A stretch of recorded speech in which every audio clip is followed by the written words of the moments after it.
Terry sent out today. Terry sent out 5 p.m. is that administrative law Yes.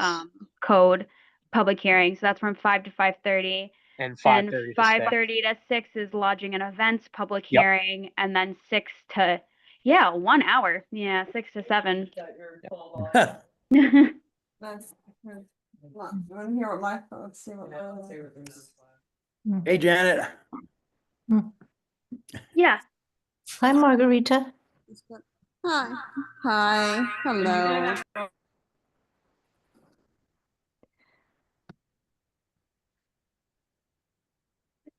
Hey, Steph. Hey, Stephanie. Hi. Okay, well, let's get started and just get the business out of the way. So everybody got a copy of the minutes. Are there any more changes that anybody would like to make to those minutes? Okay, all in favor of approving the minutes? Aye. Okay, anybody opposed? All right, so the minutes are done. All right, so we have several guests tonight. Let's welcome everybody. You want to introduce yourself, Janet? Janet? Yes, hi. This is Sorry. Janet. We have a number of computers in this room, and so I may sound like I'm in a cave or something. I'm Janet Asyain. I'm here with beautiful Socrates to listen in. And if we have a chance, maybe to ask a question or two, but we will wait to be called upon. Thank you. Right. Stephanie? Hi, Skip. Hi, everyone. I hope the sound's okay. It sounds a little echoey for me too. I'm here invited by Skip. I've been working with the Comprehensive Planning Committee. We will, I think, have a similar meeting with Adriana coming up. I'm just trying to be of service to the community and to all of the boards and committees that I'm, have relationships with to understand the DGIS as best I can and provide support to everyone who's evaluating it. Thanks. Margarita. Hi, I'm Margarita Asyain. I'm here to hear Adriana about Winston Farm and the DGEIS. Okay, great. So is there anybody else there? Yes. There's another person, Mitch Eyes. Who's that? What's that? That's me, Skip, Michelle Eisenstadt. Oh, okay. I don't know if you can hear me, but We can hear you. I'm basically here because I'm pretty confused about the current process and I want to find out more. Okay, great. Right. Michelle, could you just spell out your last name for my notes? Michelle? She's muted, I think. Oh, Skip? Yeah. Can I say Bill Barr is also here and Kathy Gordon? Okay, we're trying to minimize the computer confusion. Oh, I see. So, they're at your place? Visible. Okay. Yeah, I don't see them here, but okay, great, good. I don't know, Skip, were you able to hear me earlier? Yes, This is yes. Michelle. And Kevin, the secretary, would like to know how you spell your last name. I'm sorry? Kevin, the secretary, would like to know how to spell your last name. Aizenstatat. Okay, great. Thank you. Okay. So Adriana Beltrani is here. She's the senior planner for the town, and she's going to get us all straight on what's happening with this DGEIS/PDD, right? I hope so. Yeah, me too. Well, yeah, so I'll reintroduce myself for those of you who don't know. I'm Adriana Beltrani. I'm a senior environmental planner with a firm called Nelson Pope Voorhees, but we are the acting town planner for the town of Socrates. And I have been working on this project since it first came before the town board in 2020. I don't remember, but so, there's been a lot of iterations on this project. We are kind of in the meat of the process right now. I have a presentation. I've adapted it from prior presentations, specifically from the presentation that I had intended to give at the completeness review meeting. So I'm just going to run through the presentation, but there's a lot, you know, I know that you guys are going to want to talk about and ask about. So I'm sure that I don't address everything in this presentation, but just, you know, let's set a baseline, run through that presentation, and then I can do my best to answer questions. Now, just to preempt, what is contained in the DGEIS is different than how we're approaching the DGEIS, right? And like what this process is and what public comments, you know, you as concerned citizens, I'm here to try to empower you all to understand this very complicated process and how it works, and, you know, what we're looking at going forward. But again, like the details of the DGEIS, it is still a draft, right? And so we'll get to kind of like how malleable this process is, and also, you know, certain the studies that are contained in it. That's not really what I'm here to talk about today, but we can talk about it in kind of general terms. So I'm going to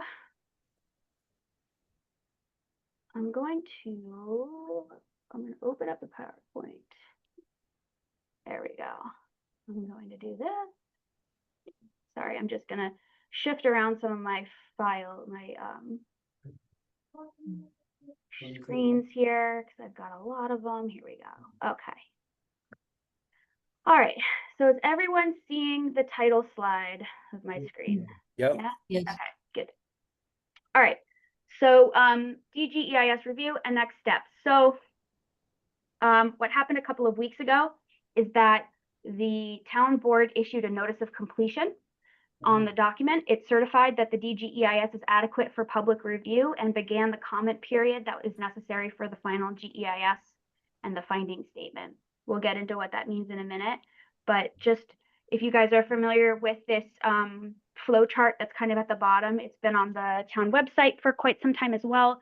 But we've gotten through the initial submission, lead agency, pause deck, public scoping, final scoping, which there was a public hearing for that, and you all submitted comments during that time. And then that initial completeness review. Not included in here is the fact that, right, the last time there was a completeness review, it was actually deemed to be incomplete. And that's important history and context, because it was complete to the point where we had many meetings afterwards with the project sponsor saying, you know, are we missing something? Are you missing something? What is the deal here? So we'll get to that in a minute again, but basically, you know, hard copies have been made available. When something is deemed to be complete, it means that the public has access to it. Previously, it was kind of outside of the typical process, but now made available. We're in a public comment period. Public comments are coming in, they're being submitted to the town, and they're being recorded. So what happened, right? So in October of 2024, the proposed action is what the DGEIS and the scoping document is based off of, right? So when they presented their project initially, they presented it as a zoning amendment for a planned development district, and they had a conceptual development plan, which many of you probably remember. There were these maps with the little outlines of buildings and big parking lot areas and some yellow kind of sub areas that they had identified for open space and estate lots and so forth. And so that was their proposal in 2024. And that required a development specific analysis. So that was what we tried to capture in the scoping document. So the even though we still called it a draft generic environmental impact statement, because there was this concept of development, we had to make sure that the assessment and analysis was based on that concept, because we assumed that if we approve the PDD, if we approve this action, the town board, we would also be approving a development concept. Which is why in October of 2024, after reviewing the DGEIS, we said, well, you haven't provided us the information that we do truly need for conceptual development, construction phasing, you know, actual limits of disturbance, like real hard numbers. Design guidelines, right? How is this site going to be actually designed? What is your visual analysis based off of? Do you have heights? Are you proposing heights? Those types of things. So we said, this is not complete. Let's go back to the drawing board and figure out what's going on. And then they decided pretty quickly that, oh, we're not ready to move forward with conceptual development, and actually the project team themselves don't see themselves developing the parcel. They would like to market it for development. So in that case, all they need is zoning, right? All they need is that zoning, that plan development zoning, and this DGEIS, which provides the scientific existing conditions, the environmental and economic existing conditions for Winston Farm. So that switch from including a conceptual development or any kind of a development plan to having just a zoning amendment allows this DGEIS to switch from being a development specific analysis to what we call a thresholds specific analysis. So there are certain analyses that they can do that are very clearly, you know, marking the upper limit of your environmental impact. So they did a water study and they found out that the aquifer could yield X amount of gallons. So the applicant, project sponsor, is going to say, well, we can build as much as we want within this threshold, right? This is the threshold. Right now, what we're doing is now they've said, this is what we're positing. The studies show that we can get X amount from the aquifer, so we want this amount. And that's when the public, the agencies, and you know, the village, the town, our consultants are all going to review this and say, well, you could yield this, but a safe yield maybe looks like this, right? And that's your threshold. And so that can, same thing with traffic, same thing with, you know, all of these kind of elements and things that we're studying. They're going to establish greenhouse gas emissions, for example.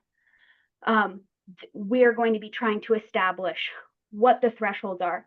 And then based on those thresholds, we come up with criteria. So for example, if they want X development yield, and we might figure this out now, we might figure this out later during the planned development district, like when a developer actually does come in under that planned development district. But the threshold is one number, and then we can set criteria.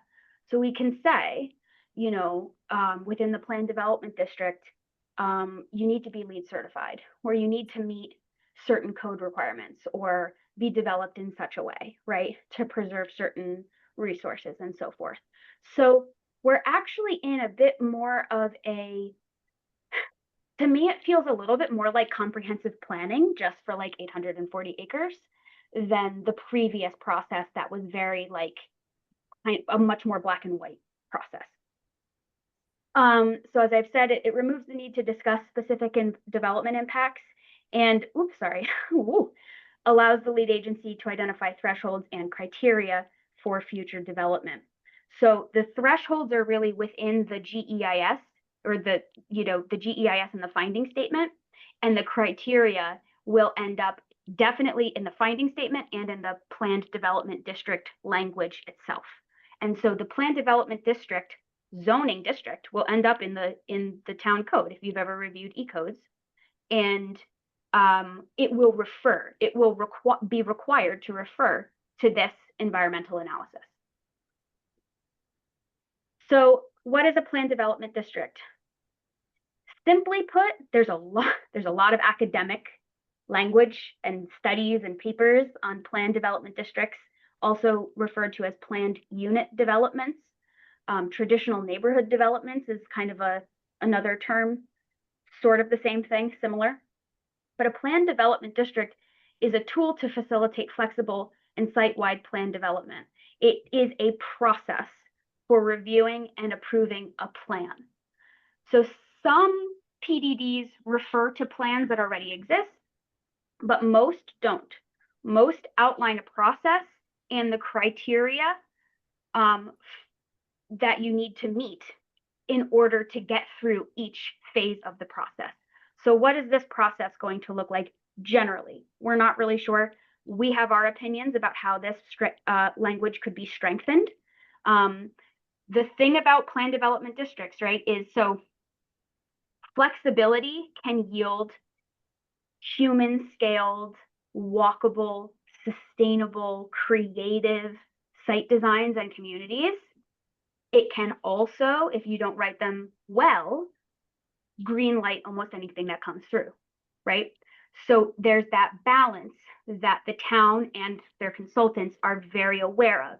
It's a powerful tool for realizing a community vision if it's written appropriately and correctly. This is an alternative to the Euclidean zoning. That's the zoning that basically, is covers all of the town itself. And that is very basic. It's kind of almost as of right?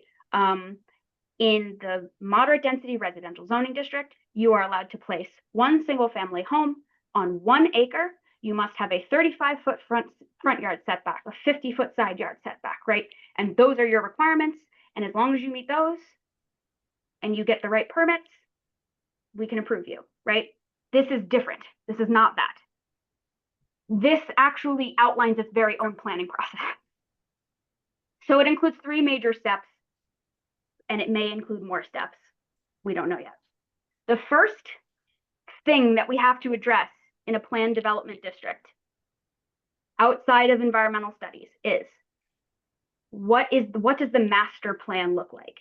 Winston Farm is huge, okay? We have examples of planned development districts in Dutchess County, in the Hudson Valley, where acreages range from 60 to around 200 acres, right? 840 acres is a lot of land to plan for. It's also a lot of land to develop all at once, right? So you need to allow for the market to work its magic, right? You don't want to build a bunch of strip malls and then find out that those are not marketable or viable. But at the same time, you don't want to max out all of your development potential in one area and confuse the rest of the project, right? There are some unifying factors of this 840 acres that we want to make sure are accounted for conceptually now, such as where is your open space, right? If the question is, right, there's a couple of ways that you can talk about open space, right? You can say, figure out your open space during this phase, during the planned development district phase, during the zoning. Or we can say it now after having reviewed the GEIS and map it out and say, okay, the planned development district has to at least encompass, like, this area has to at least be set aside for open space. But if the planned development district itself says 50% of the land needs to be open space, then that master development plan needs to show at least 50% of the 840 acres set aside for open space. And not only that, we may want to understand, is this fully public? Is this HOA? How is this managed? Are you ceding it to the town? Is it a park? Is it scenic Hudson? Like, is somebody taking it over? Roads, right? Infrastructure. At what point do transportation improvements, at what point are those needed, right? And it might, and at what point might be, it's probably not going to be like 2 to 3 years. It's probably going to be, once we hit this development threshold, we need to work with DOT to improve the intersection. It may be, but for sure, we need to know, where is your main road going? Where are there going to be connections, local road connections? Where will there be trails? You need a unifying plan, and a developer is not going to come in not knowing how they're going to finance this infrastructure, right? So we need to understand all of that phasing during this, like, master plan kind of conceptual plan level. And so you can see here, the master plan will conceptually outline the proposed uses, possibly densities generally, design criteria, infrastructure, project phasing for all 840 acres. It will be submitted to the town board and it'll have to demonstrate conformance with the final GEIS and the environmental findings and support the intent, goals, standards, and criteria that are outlined in the PDD. It's kind of like a comp plan, right? And this will have to be approved by the town board. There will, I believe right now it's written in there too that the planning board has to opine, and I'm sure there will be referrals and public hearings. And all future development will have to be made consistent with that master plan. So there's also a process to amend the master plan. So say the market shifts and we decide that the developer says, well, we're allowed X number of units for the entire 840 acres, and we only allocated Y units for this development phase in this area, but we'd like more. We're going to borrow from that total number and we're going to reduce the number somewhere else.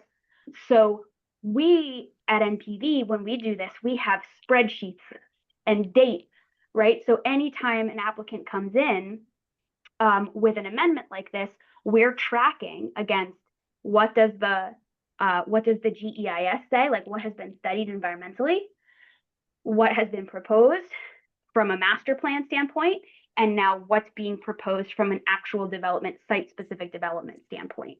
So first phase is this conceptual plan. The second phase is the site-specific development approval standards and criteria.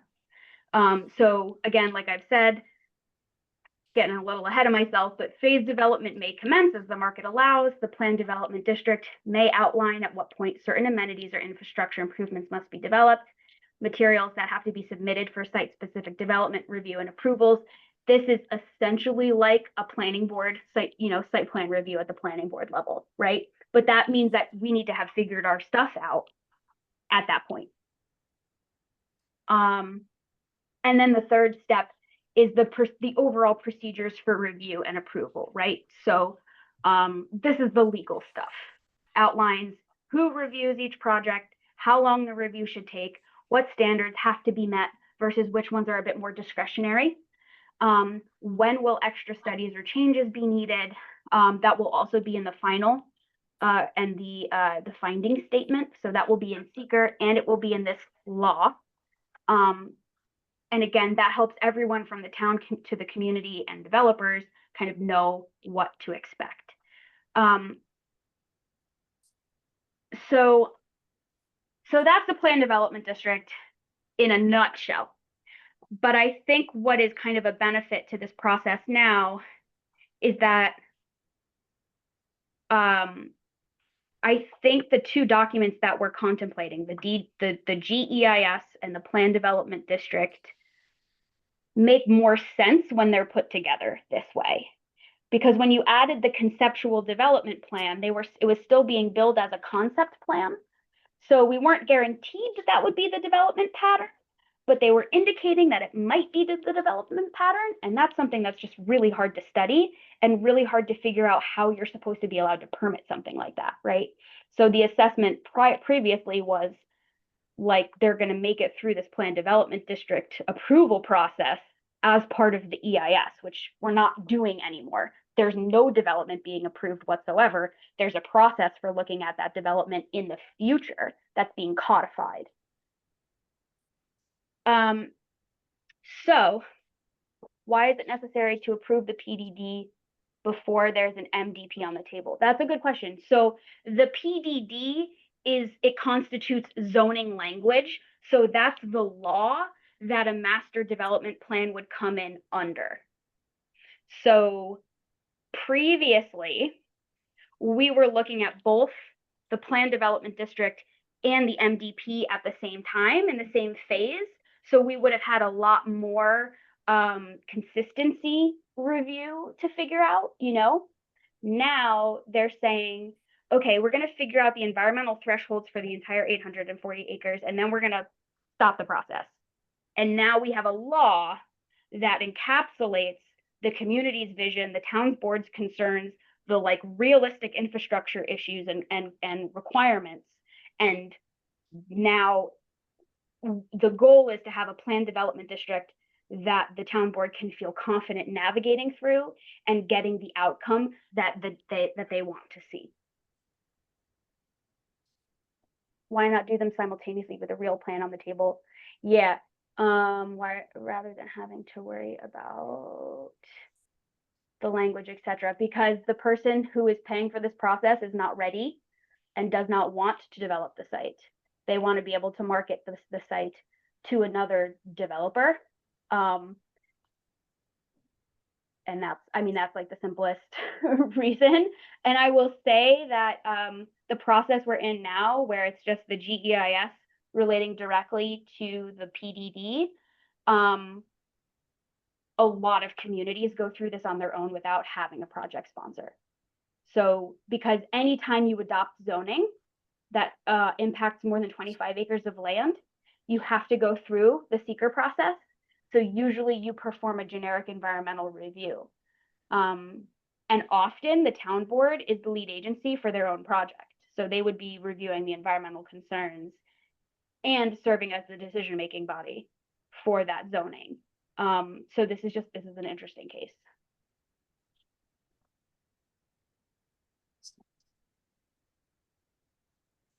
Right. Why isn't the town following that sequence or protocol? Any property owner whose property meets the standards. I think simply put, so the question is, other municipalities create PDD laws that establish process without any specificity of site or location. Any property owner whose property meets the standards to qualify for PDD can submit to the town to establish a PDD for their site. Why isn't the town following that sequence or protocol? So I think that process, I can't really like go back in time, right? And like, you know, I think if we were to go back in time, maybe we could provide like some different maybe recommendations, but this is really different because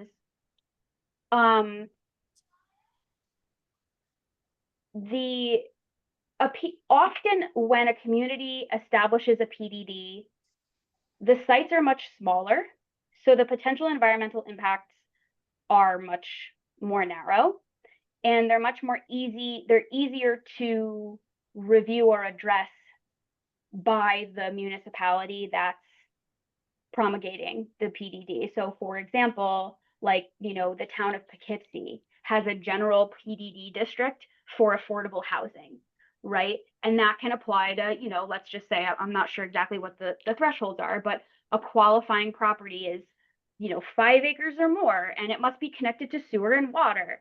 And in that case, the town has actually identified which parcels in the town would qualify, and then they've done that design. But that's a much smaller area that a town, and that's a town with a planner, right? Like an on-staff planner. For 840 acres, there's a lot of, I think you run the risk of not tailoring your assessment and your design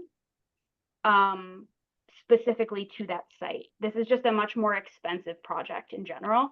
And so it actually benefits the town to have had someone else do these assessments, you know, on their dime, if that makes sense. I think, Stephanie, there's a lot of pros and cons to that approach, but I do think for the Winston Farm site, this was the better option than just simply creating a process and telling someone to like come in, unless the town had done their own visioning ahead of time. But I don't think that they knew. I think they thought that they were getting like an actual like design out of this, like an actual development, and now it's stepped back. So we're just in this position where now all we're going to get is zoning, and then at some point we're going to get a design. Can I ask a follow-up question? Sure. Really quick. If I think I understand your answer to my question. Mm-hmm. I guess what I'm unclear about is whether the town has the regulations in place right now to do what you're doing. They don't. No, they don't. Okay. Yeah. Thank So you. it's interestingly, so it's defined and it's discussed in the comp plan. Yeah, it's for only this defined site. though. There's Yeah, only, but- it's right. like one mention of PDD is only in the definition section, but only it a doesn't definition. establish a process. And so is the town organizing this in a way that, you know, creates appropriate kind of sequence, like here's Yeah. what a PDD is and here's what we have to do in order to create one, and here we are creating one. Yes, a lot of the back and forth between our firm and the project sponsor has been related to our experience working with planned development districts and making sure. I think that if you look at the PDD language that's in this Appendix P and the PDD language that was made public back in October, you will see that it is, I think it's better organized. It's organized in terms of those 3 steps, that master development, like site specific development, and then like the process and the requirements. And I don't think that that was really understood by the project sponsor prior to having that conversation with us. So I'm just going to keep running through this and then we'll do like a full Q&A at the end if that's okay. So as you guys go through the draft generic EIS, remember we're at this first kind of like environmental review phase, the alternatives and scenarios and development densities presented, please view those as hypothetical. They are not real scenarios, they're case studies for the lead agency, for the town board, and for the public to utilize, and for them to utilize in establishing their preferred development thresholds. So with a lot of these analyses, you can't make an assessment unless you create an example scenario, right? Especially like with economic development, right? X square feet of commercial area will yield these economic benefits, or, you know, housing and so forth, right? So you need to plug in a number to get a number. And then that's where we can kind of start playing with those thresholds. And then similarly, those sub areas, those maps, you're still going to see the maps in the DGEIS, but again, they're theoretical, they're hypothetical case studies for the town board to utilize, so that they can say, well, I like this layout better than this layout, but can't we do this with this? And looking at heights, like, you know, are we transferring all the density to one area?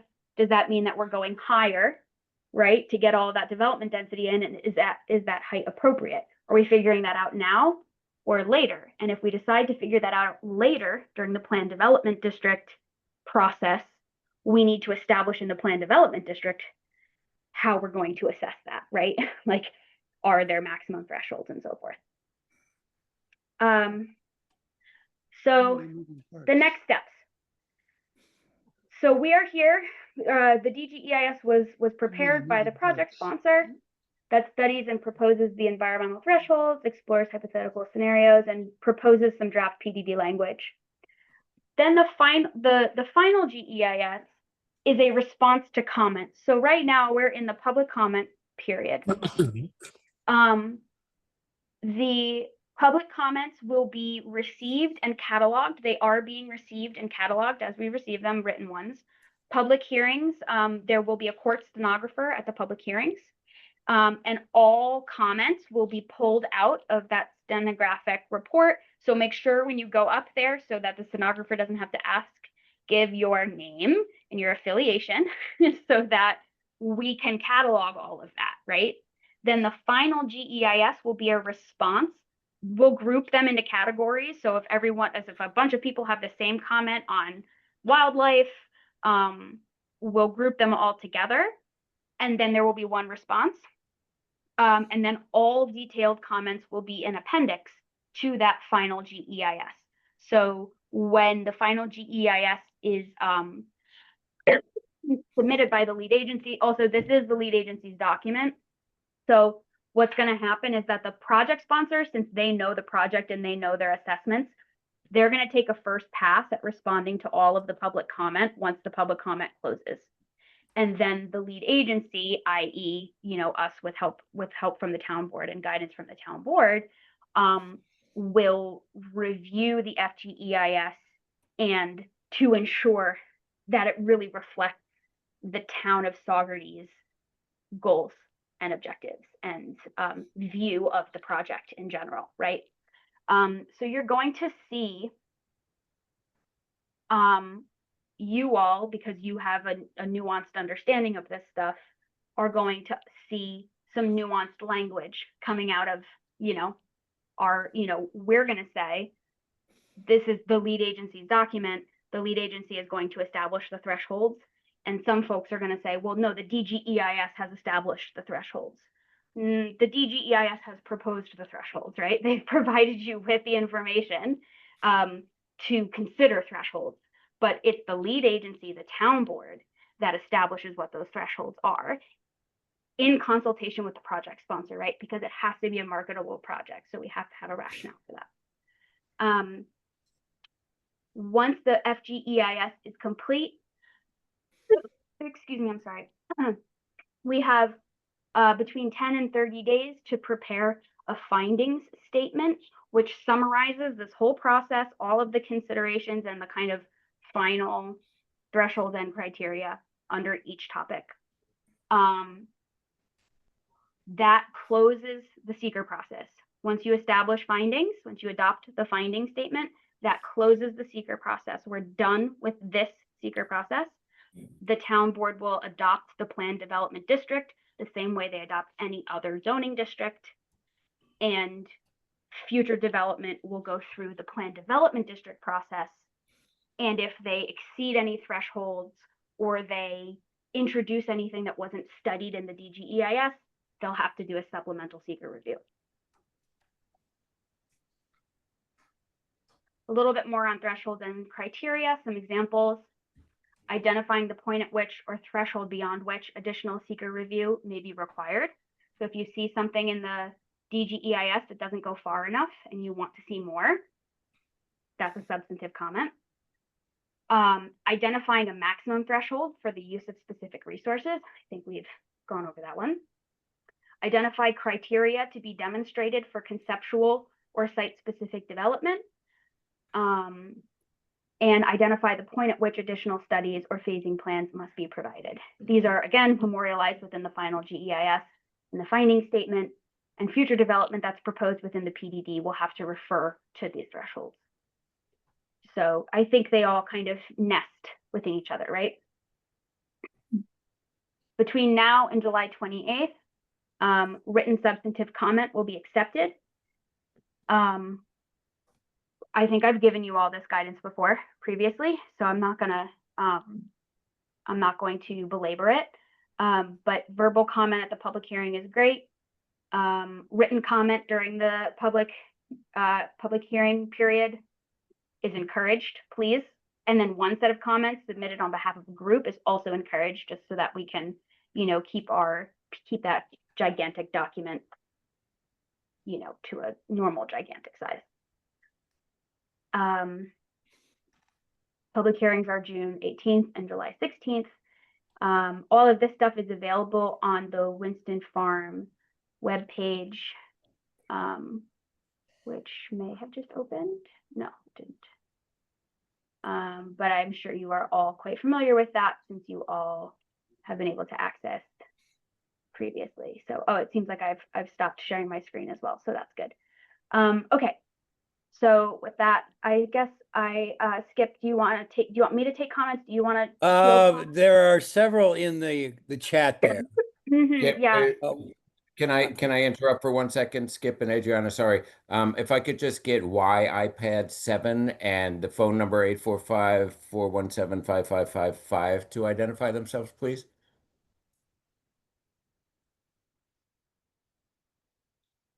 Why iPad 7? 845. It's Margarita speaking. That's actually Eve. What? Eve McCall. He's just having trouble getting his volume to speaker to work. But Okay, so that he's on the iPad. It's YVES McCall. MICOL. MICOL. Sorry. Okay. Maybe put it in the chat. Yeah, that would be helpful. And the phone number ending in 5555. Mary, not Mara. Okay, Thanks, Barry. Okay, that's it for me. No, that, Okay, so your um, screen share is still happening there. Am I, Adriana? Okay, there we go. All right, well, if you'd like to, there's several things in the chat that you can start with. And then we'll, call on people. Please raise your hand if you'd like to, make a question, and keep your questions as concise as possible. We've got a lot of people here, so. So would you like to do that? Can you see those? And would you like to address those first? Sorry about that. Hi, guys. That's right. So I answered Stephanie's question, so I'll start with Mary's question. How to address the definition of open space to be contiguous open space, not fragmented spaces totaling an acreage? I think that's a really good question. It is at this point relatively undefined. I think there is a definition of open space in the town law that would probably be the default, unless it was raised. And it sounds like you guys are interested in raising it. So this is something that I would consider to be a substantive comment. And as the CAC, I think, and sure Zach has his thoughts too as a town board member, but posit what you think the definition of open space should be, and provide us with some rationale on that. I think the site, just from the back of my hand thinking about the site, unfortunately there are like a number of sensitive environmental resources like right through the middle of it, right? So how that's handled is an important question. And so what would you consider to be fragmented or unfragmented open space? Do you consider open space to be privately owned, or do you consider open space to be publicly accessible, right? Not saying, so I think those are all really important questions, and they're questions that we have to raise as well, and that we will probably raise as well. So an opportunity for you as the CAC to weigh in on your area. This is your area of expertise, right? So I'd like to add to that. We had a lot of discussion about this. Is the possible way of looking at it as not, we tried to do a verbal, description, which is right. difficult because you say unfragmented and you say, undisturbed, and it trips over itself. And would it be smarter just to map out something like an overlay district and say, Right. okay, here's the area, and do it beforehand, have this like As part of a this sensitive process. area, like the aquifer area, you'd have an open space area, and you wouldn't get tripped up on the words because you were looking at an area to be defined as that open space. And then the developers would work around that rather than trying to interpret what the verbiage is like. Is that, comment on that approach? I think it's a valid approach, Skip. I think it's one of the two options, right? Like we either map it now or we define it to be mapped later. And the definition can include a larger percentage as well, right? I think the concern with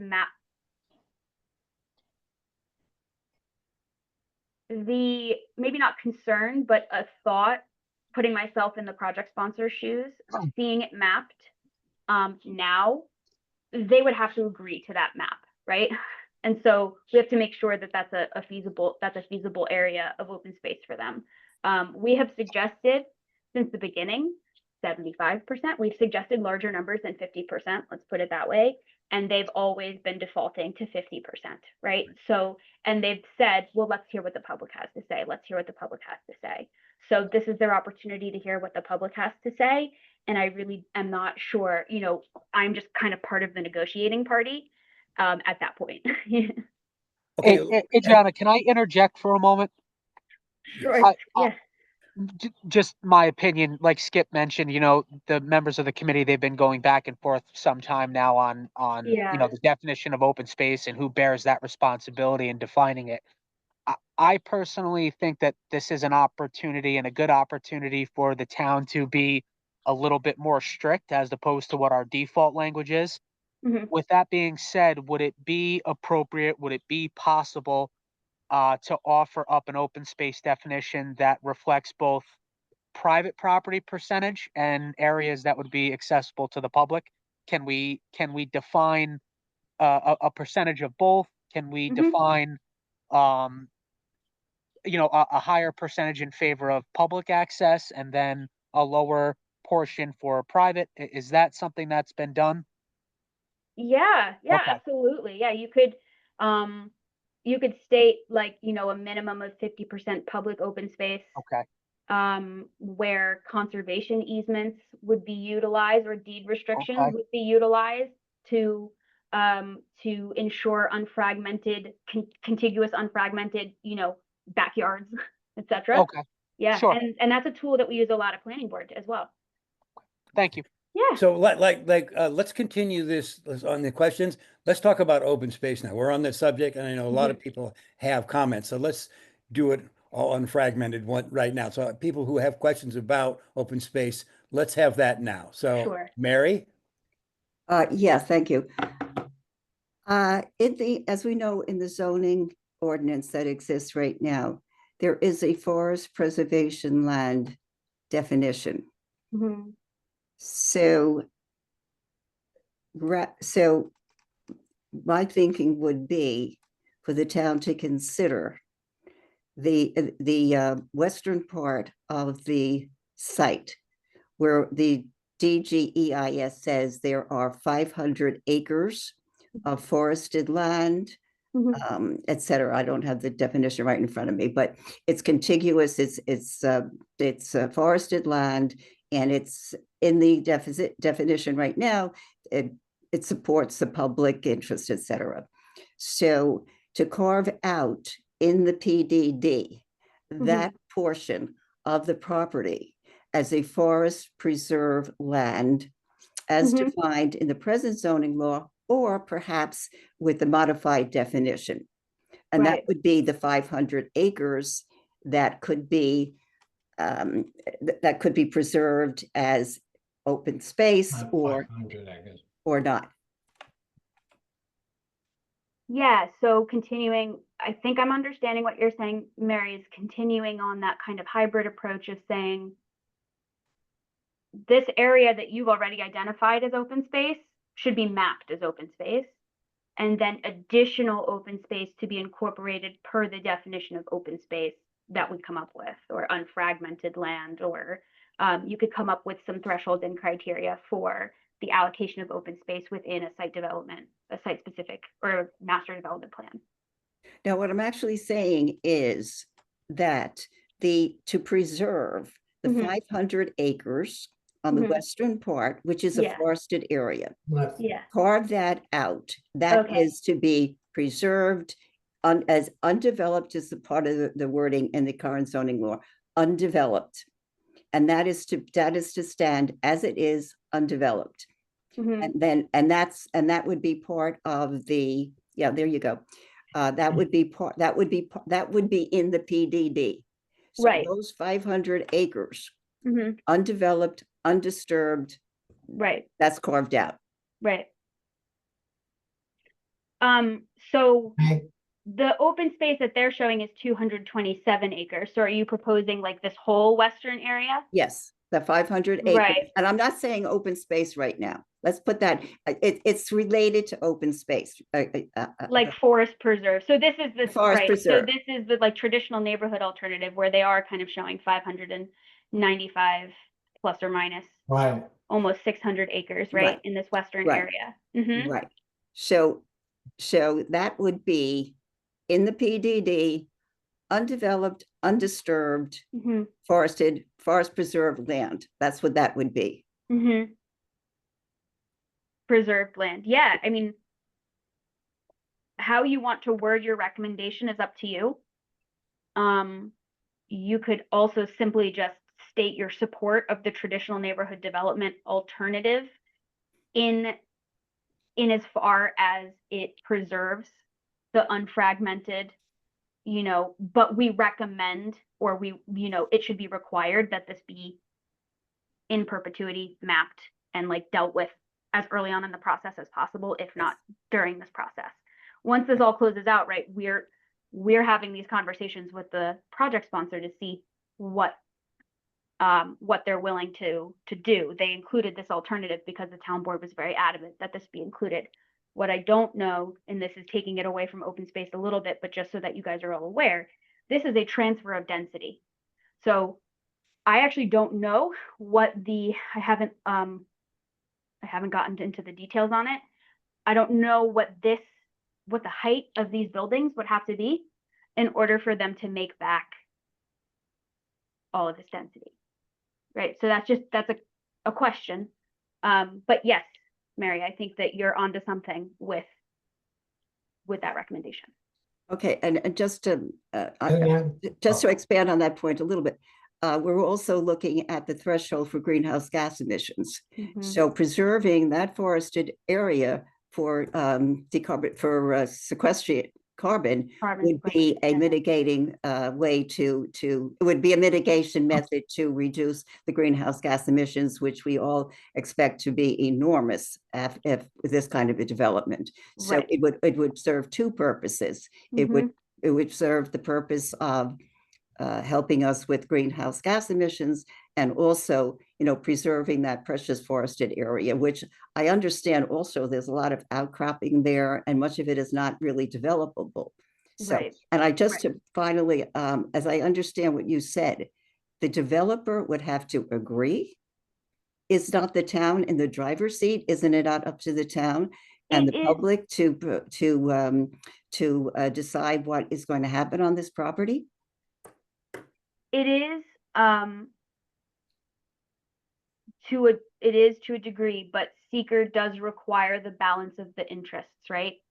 So the project sponsor needs to have a marketable site for the development that they want to see here. So what I'm saying is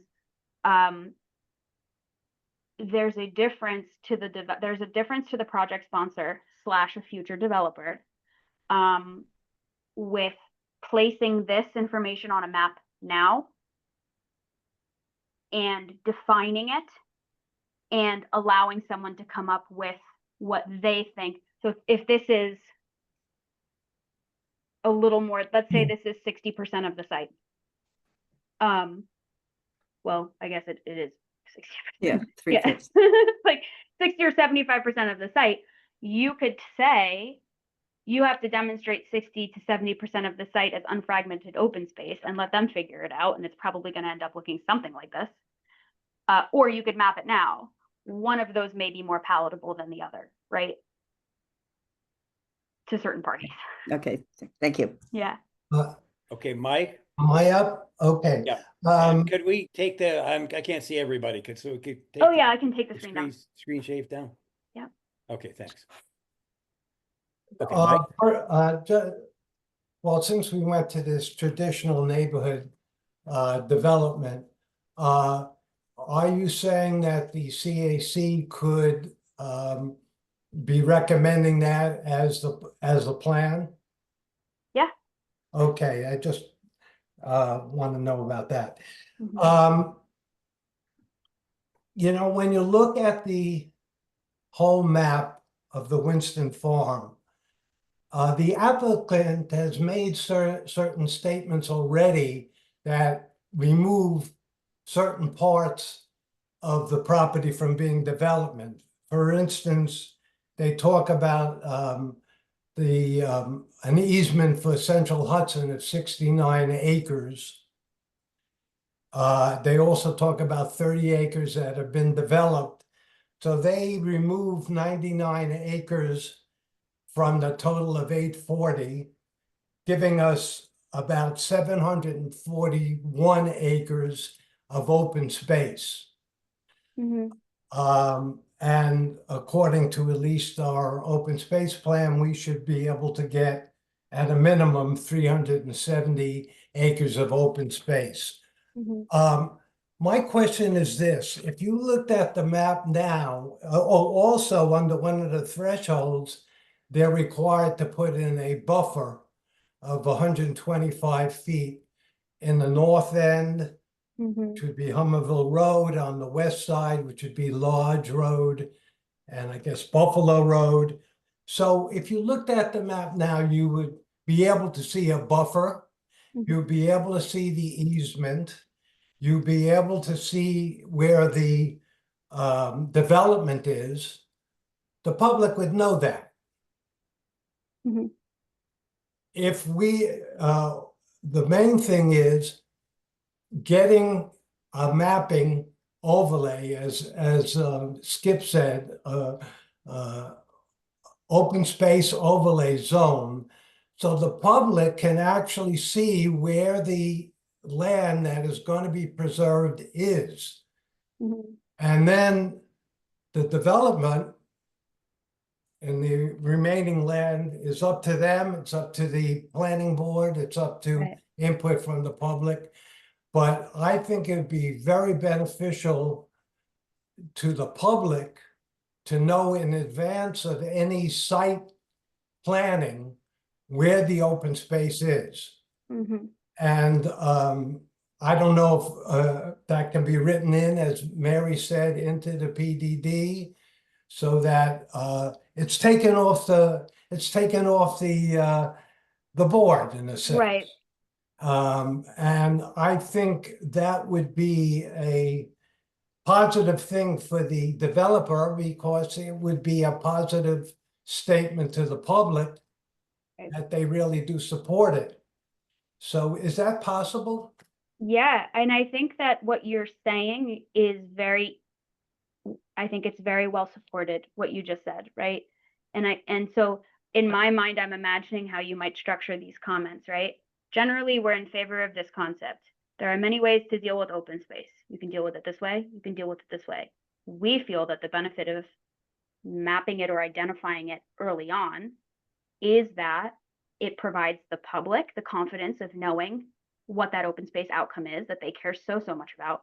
And also, this is my words now, but it also provides a future developer with an understanding of the lands that they can and cannot touch, right? So yes, not knowing the engineering concerns on the remainder of the parcel, and making sure that the site, those remaining lands are developable, I think that you have a strong argument.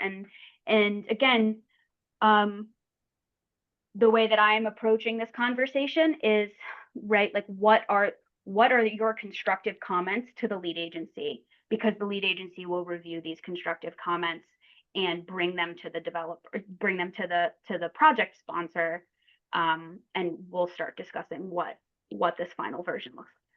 One other thing before, you had mentioned that the open space could be a combination of both private and public.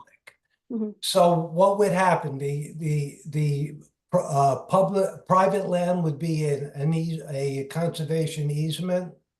Yeah, it'd be something like a conservation subdivision, maybe, or something similar to that. I haven't quite thought it through. Again, my role is you guys propose all of your ideas, and I try to put it into, the language that will actually be implementable. So I like these ideas, and I think, yes, it would be like an easement that maybe, you see it with subdivisions a lot, either where the remaining lands is under a deed restriction. And so it's still privately owned, but it cannot be cleared. Similarly, shared access lands, that's land that's set aside and then managed by an HOA, which can have some long-term questions if the HOA isn't managed well. But that's an option. Stephen? You're muted. Stephen, you're muted. Yes. Regarding the threshold for open space, Adriana, all the other thresholds that seem to be like greenhouse gases and energy consumption maxima. If the plan is going to go over 8,000 metric tons of CO2, then there needs to be separate review for whatever is in excess of the of the 8,000. Is that right? That's what this project sponsor is proposing, yeah. Okay. Positing. Now, on open space, that would have to be a minimum. In other words, the way it is now set. If they wanted to go less than what we had set, let's say we set 70% or we set 50%, we recommended. If they wanted, if that was in the PDD, and then they wanted to say, oh, we need less open space, they could still go back and ask for that with the SECRA process. Is that They would right? have to supplement their seeker process if Yes. they were to propose less than, because the PDD right now even requires that a master development plan demonstrate 50% open space. And as you've all pointed out, what even is open space, we don't know, but at least it's in there, right? It's like a placeholder. If someone came in with a master development plan that showed 25% open space, the town board would say, nice try, send us something that works. Or you can do a supplemental EIS and explain to us why there's not more land available for public. So it sounds as if the minimum is pretty safe, pretty solid. Yeah. At whatever it's set at. Yeah. Wouldn't be easy for them to undercut it. Okay, that's my question. Thank you. You're welcome. Okay, Mary? Yeah, I'm sorry. I just wanted to follow up on the conservation discussion. So you're saying if it was carved out as a conserved area, and I wasn't quite understanding under whose jurisdiction would that fall? If there were a conservation easement on that part of the property, under whose jurisdiction would it fall? It really depends. We haven't figured it out yet, right? So I can only offer my experience, which is typically a conservation easement gets applied when you're doing a conservation cluster subdivision, right? There, you've got your houses in a cluster in one place, and then that surrounding land is open space. We also leverage it sometimes. The planning board can leverage it for certain larger parcels with where a lot's being disturbed, and they say, okay, you've disturbed what you've disturbed, and then outside of that line, there's going to be a deed restriction on it. That's the homeowner. So that's attached to the deed restriction. It's attached to the real estate value of the property. You know, but it's enforcement, you know, is kind of a word of mouth, right? The neighbors see that you're cutting down the trees and everyone has the same deed restriction on their property. Someone might come bring it up to the building department. So that's one way to do it. Other ways in conservation easements and even in conservation subdivisions, that conservation easement, especially if it's contiguous, might be transferred to like a land trust, something like that, right? And then but then it's public. So it really depends on the legal mechanisms that you want to employ. Okay, and that would come after it went in the PDD, we'd get to the specifics of it? I think so. I think the PDD would probably describe it would describe the makeup of open space and how privately held open space might be handled, or open space in excess of the minimum threshold would be handled. So we'd have to figure out kind of what makes the most sense to make sure that everyone's interests are protected. Okay, thanks. Okay, are there any more questions about open space? Okay. So why don't you go on to the next question in the chat, and then we'll see. Okay, so Janet, how would the design that would follow the rezoning come about? Would the town board be in charge of it? Would there have to be public input? With what level of influence? So this is part of this public review process. The way that I believe it's drafted right now, I can pull it up if you wanted to bear with me, but I think we have a lot of questions to get through. But yes, the town board would be in charge of the review of that master development, that concept development plan for all 840 acres. So the town board would not propose anything. The town board would be the reviewing agency. The people who are proposing it ideally would be a team of developers, architects, landscape architects, maybe a form-based code, you know, professional people who really understand the creation of these people-based places, right? But yes, at the high level, at the general level, a sponsor would come in, a developer team would come in with a concept master plan, and they would present it to the town board. And then the PDD would outline the process that the town board would have to undertake to review and vet and approve that master development plan. And I don't remember if there's a public hearing portion of that. There might be. But that if you don't see it in there, that could be a comment that you have, that a public hearing should be required for that master development plan phase.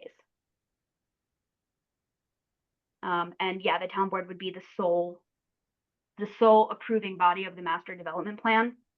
Yeah. Okay. That answer good. Okay.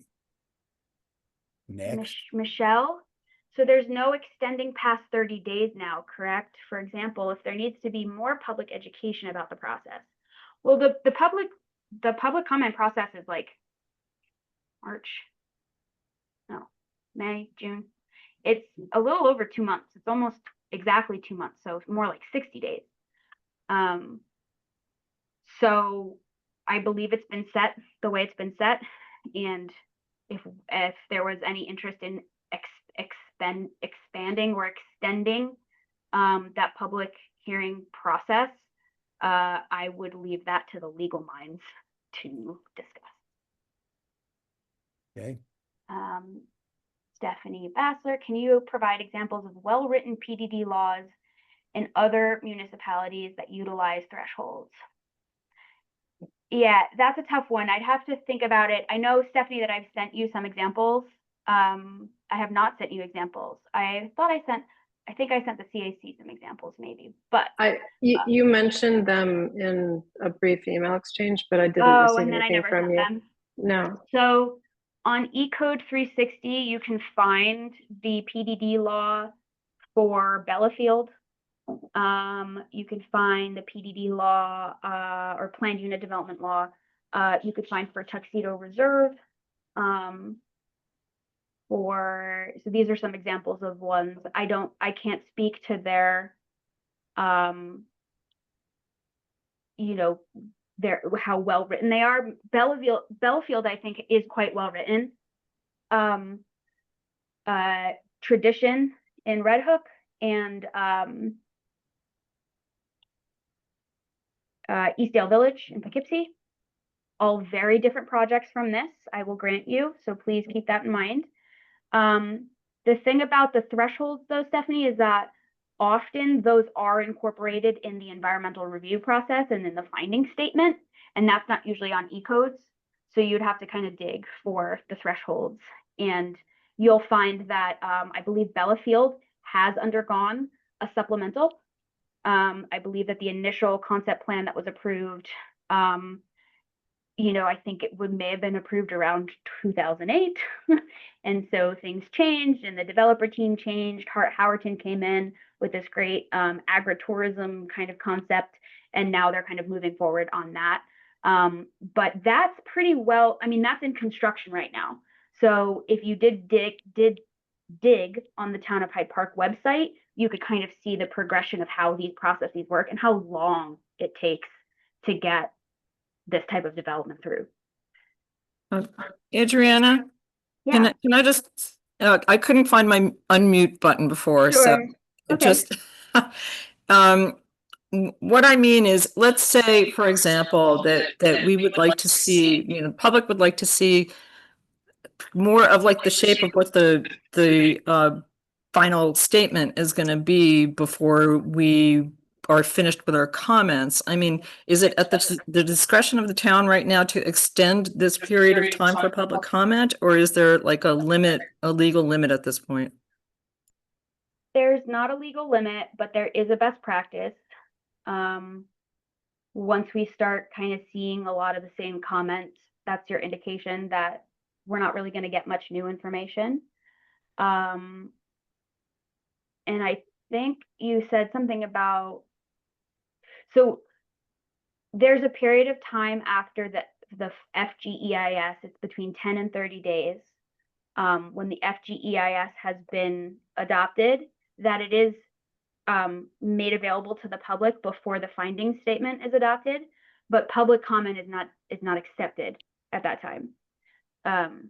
Do we have an FDGEIS now? We do not know. The FGEIS is the final. Sorry, I'm using jargon. Thank you for correcting me. Yeah, so the final GEIS, that's the response to everyone's comments. So for the sake of fairness, right, we get all of the comments at once and we don't say anything about them until, except to discuss them with the project sponsor. The town board will discuss them with the project sponsor. We'll be discussing them with the town board to try to get a leg up so that we're not delaying this process. Once the public comment period closes, then the applicant, the project sponsor, gets started on those responses. Then the town board's going to get it. So expect a little bit of like a lull, right, as that FGEIS is being developed and the kind of negotiations are occurring. And then the FGEIS, that final GEIS, is made available. It's adopted. And then between 10 and 30 days, the public has to review it. But again, no public comments, nothing is being changed at that point, and then it's findings. Okay, so the public comments, but it's no longer changeable at that point. Right, exactly. It's made public, but there's no public comment. There's no public comment. Yeah. Okay.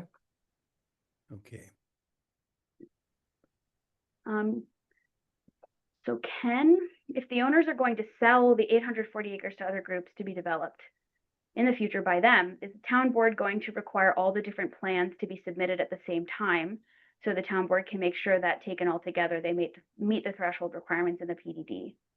If you let the pieces be developed at different times, you could end up with a patchwork of developments that simply do not go well together.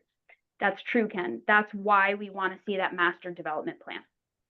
We need to see that, and we need to identify now at this phase, getting up to our eyeballs in all of this, every single word of that DGEIS, and understanding how zoning works and understanding how this process works, and hearing the comments from technical organizations like yourselves. What do we need to see at that master development plan phase? And my partner and I have actually even posited that because this site is so big, we might need a general overview and then some kind of an area development plan, like a conceptual area development plan. So maybe the entire site, we know, okay, so we can say low density here, low density residential here, high density residential here, economic development here, generally speaking. And we say our thresholds are X square footage of commercial space, X units of residential. Like I said, we develop these spreadsheets, right? Where, okay, a development proposal comes in for X units. All right, that's taken out of your total threshold. Okay, and you're proposing X square footage. Okay, that's taken out of your total threshold. So that once we get to approvals, we know, okay, you're about 50% your residential density, and you have 50% left to go, and you have this much developable area, and we can kind of plan it that way. But that's also why in that master development plan and as part of the PDD, we need to make sure that early on we understand what roads are being improved and when and by whom, where is your water coming from and when will it be in service? What does your package treatment plan look like and when will that be in service and who will that be serving? And that is some very complex development, concepts that and engineering that needs to go into understanding it. So the hope, the thought is that it might be really hard to do that for 840 acres, but it would be a little bit easier to do that for 200 acres or 100 acres or 50 acres. And so maybe we need a conceptual area development plan. Also, the question that I keep running into is, at what point do we want an understanding of design? Does the town board want this to be a form-based code type design? Or is the town board okay with simply design guidelines and getting architectural you know, elevations of every building every single time? Or do we want a pattern book, right? So we're still fleshing out all of the levels, but Ken, I think to your point, that's why we have those specific levels so that we can track and kind of volley back and forth and that stuff.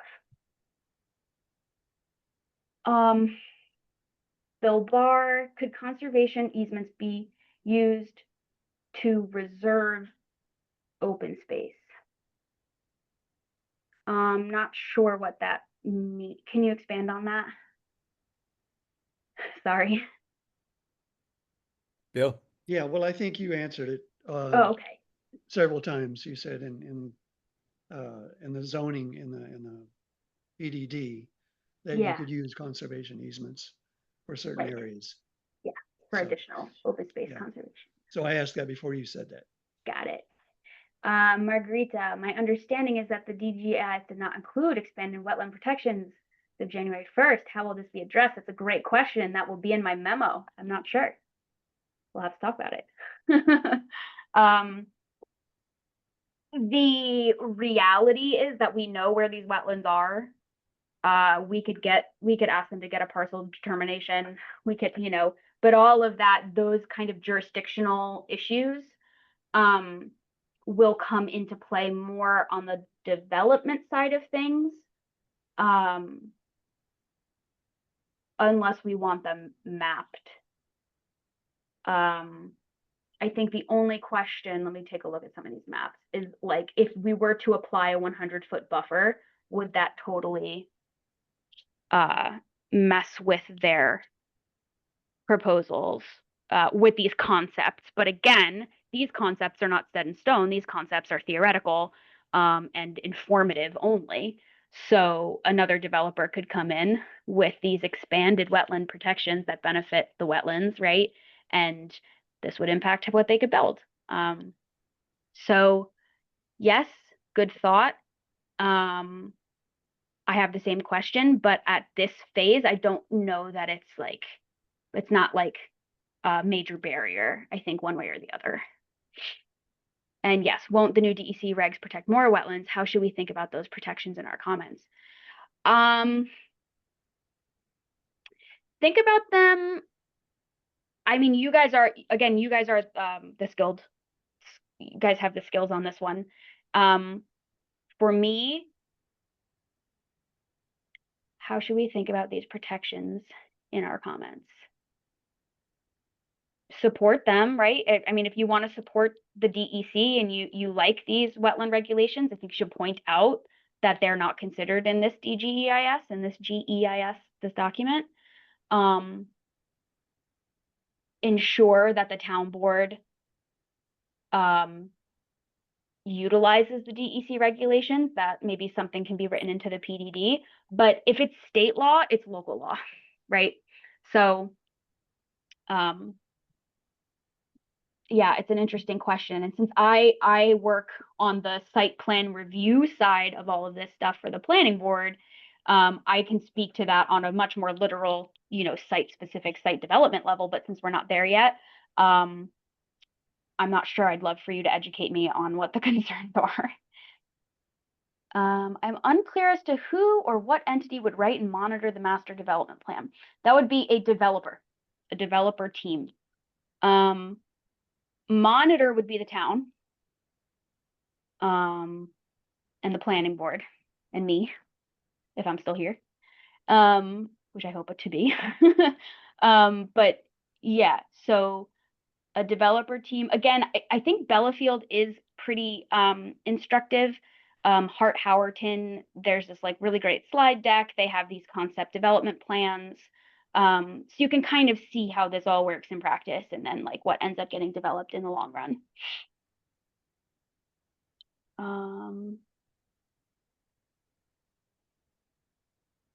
A few thoughts on greenhouse gas threshold setting I'd like to share. Let me just see from Janelle. There are 19 wetland sites, 4 water coolers.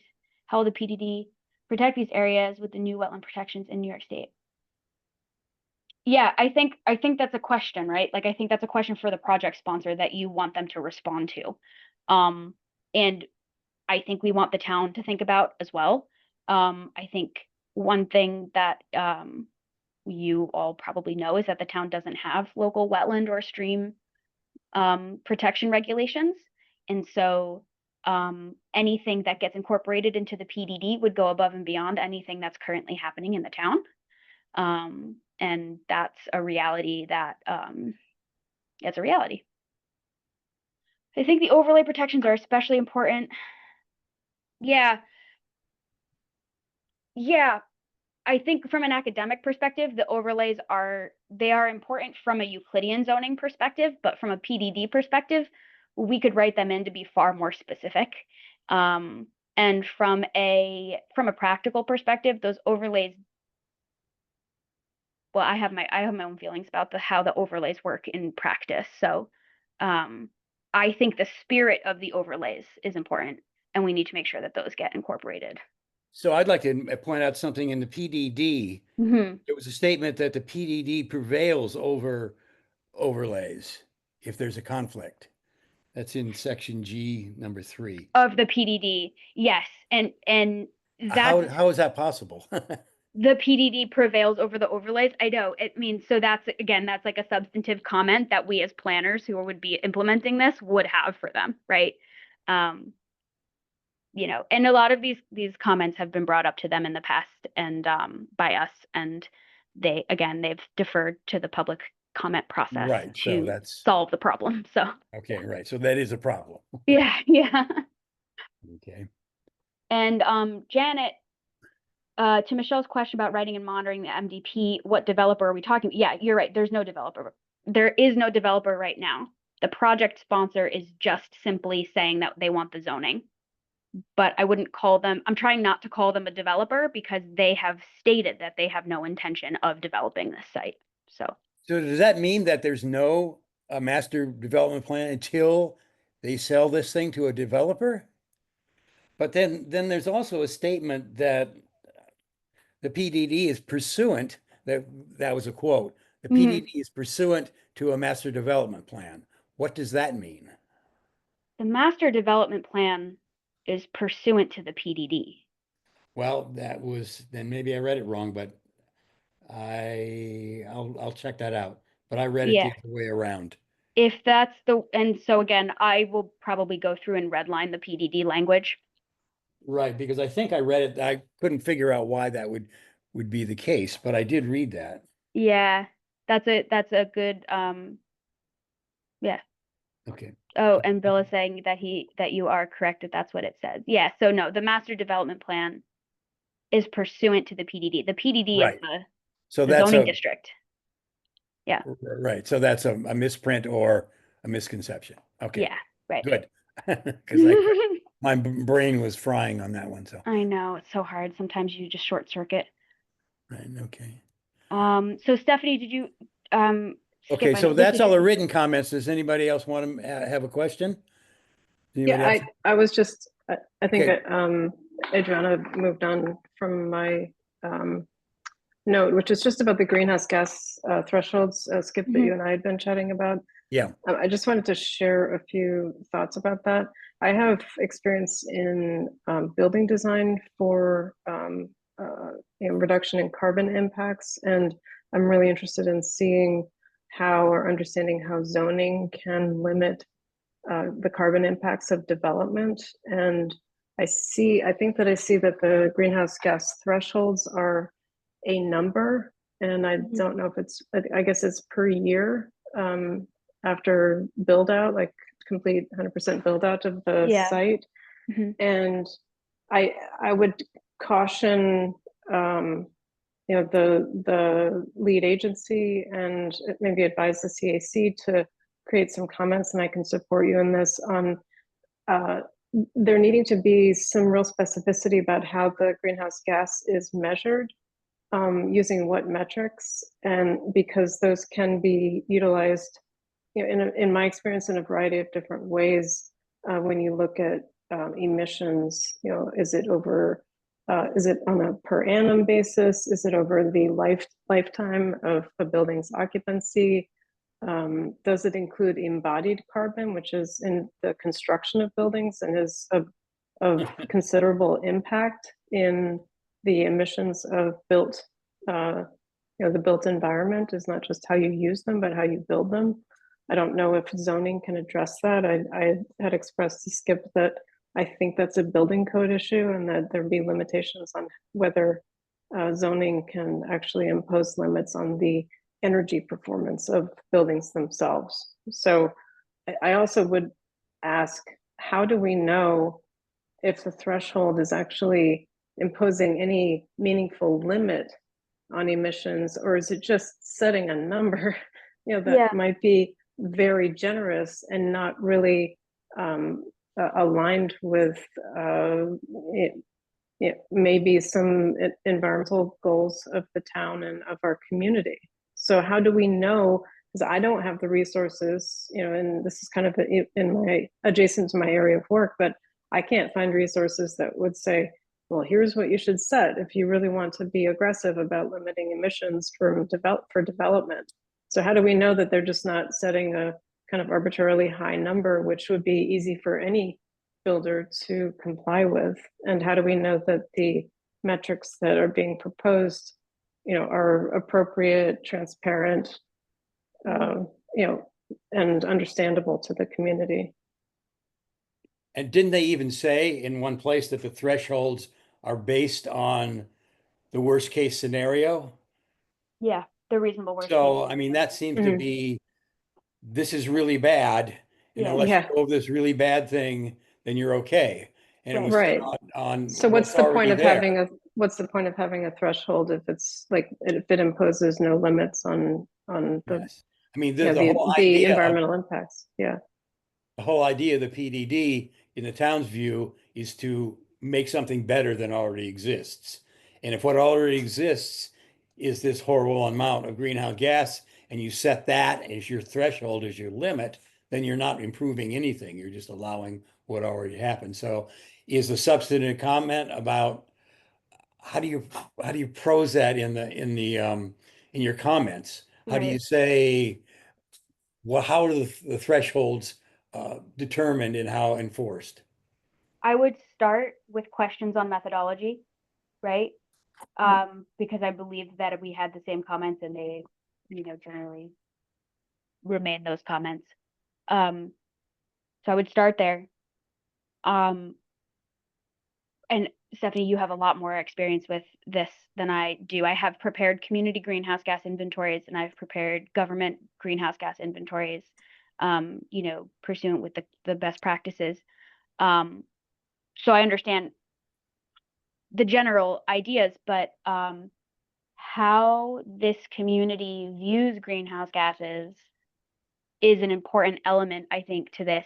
I don't know that we are going to get much more exacting information from this particular project sponsor, but it would be a criteria and maybe not a threshold, but a criteria for, maybe not the master development plan, but for some kind of an interim phase of the PDD review process where greenhouse gas inventory be prepared and compared against the town's most recent adopted greenhouse gas or climate action plan, right? Because I believe you guys are you working on a CAP or on a greenhouse gas inventory? We have a greenhouse gas inventory for the community, and we're putting together the community climate action plan, which is at its final phase. So yeah, we will have that. And just to follow Stephanie, I mean, I had the same questions, like how do you verify some of this? But also what I did not see in and maybe I missed it, in the DGEIS is they talked about available information, current available information. I saw nothing there about the New York State Climate Leadership Act, which requires a 40% reduction in greenhouse gas emissions by 2030.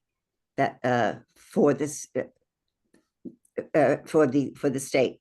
Right. So if we're going to look at, how do we as a community look at what our greenhouse gas emissions? We have an inventory that goes back to 2010. So we know that there were something like 269,620 greenhouse gas emissions in 2010. So we know that. So how do we then show that this development will comply with the state climate action law?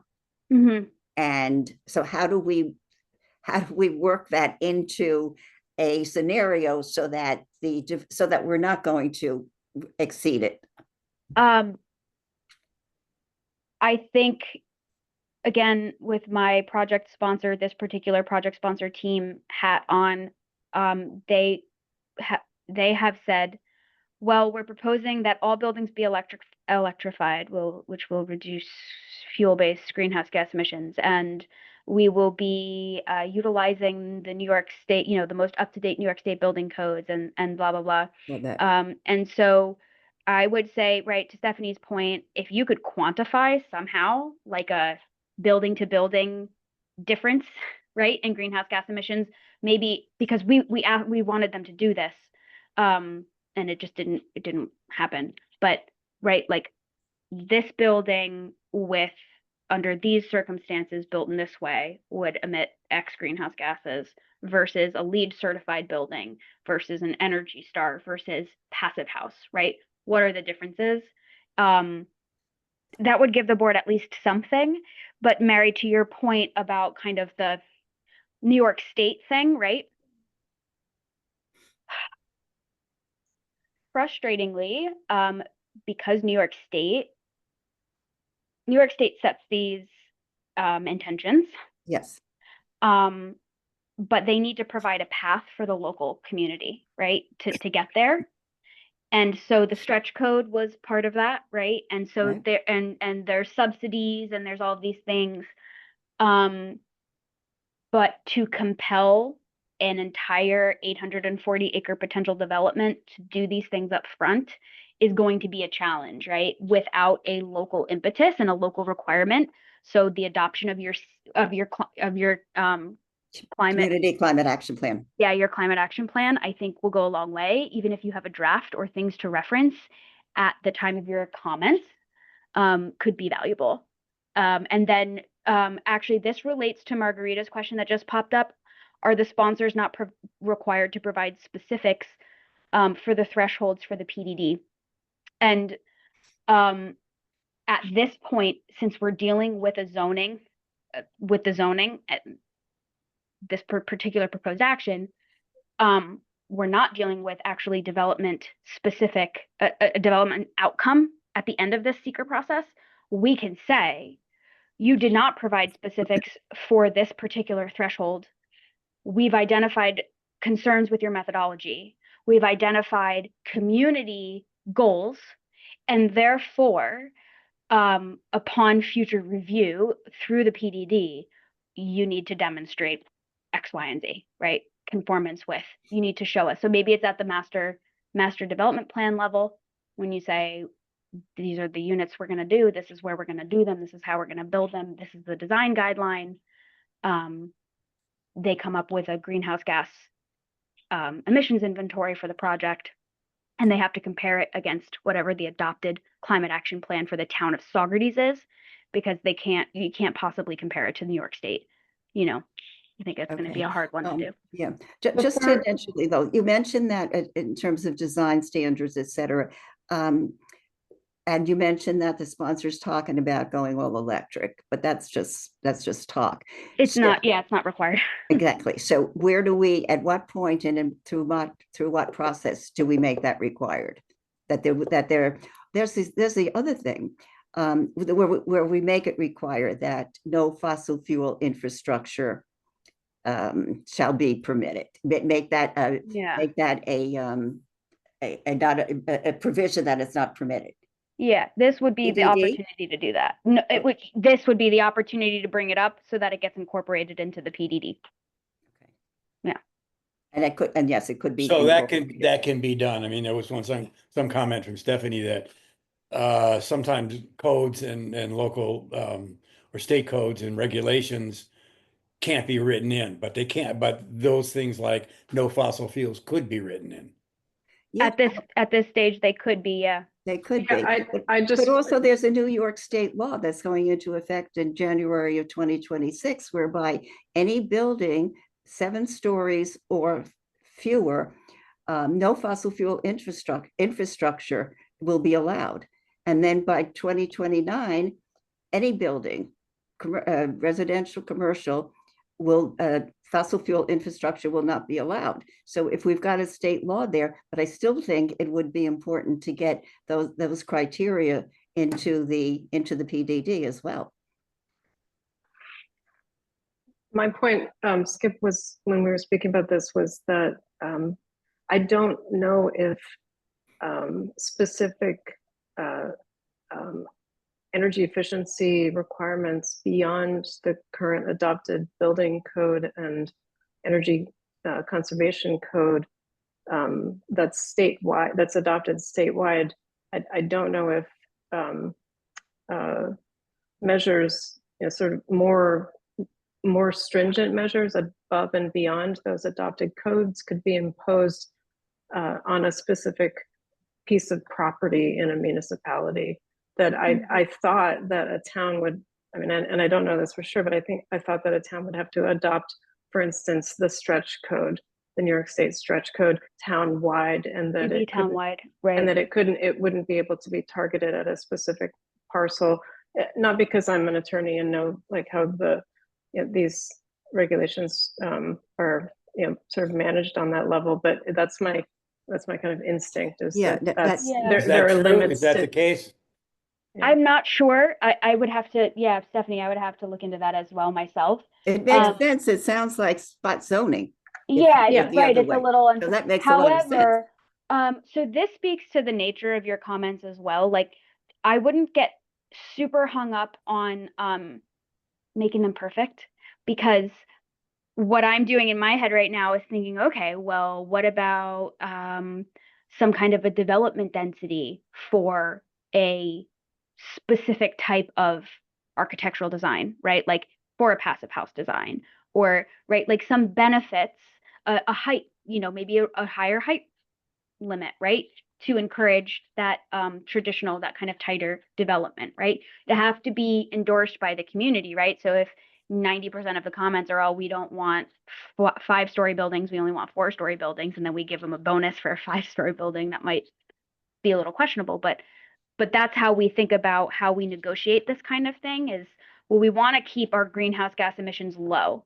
Do we have a number? Maybe not. Do we know it's a concern? Yes, we definitely do. Okay, now how do we address that going forward, long term, knowing what good design and good development looks like? So we should actually put comments in, even though, just to push in that direction. Yeah, even if it's a question, you don't need an answer. I mean, we love the guidance. That's very helpful. But just asking the question is also important, because they have to respond to your question, right? Okay. Okay. Anything else in the Kathy? If the zoning change was completed and the applicants never came up with an acceptable MDP and or never found a developer, what would the status of the 840 acres be? So I believe right now the way that the PDD is drafted is that if an MDP never comes through, the existing zoning will prevail. But let me double check that language, because I don't want to steer you wrong on that.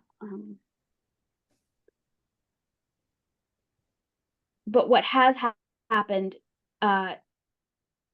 in the past, I mean, usually the market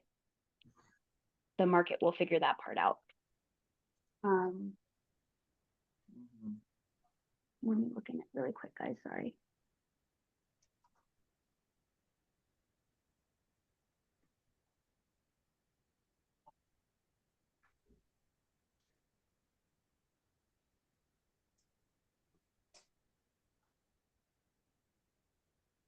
Oh, I see.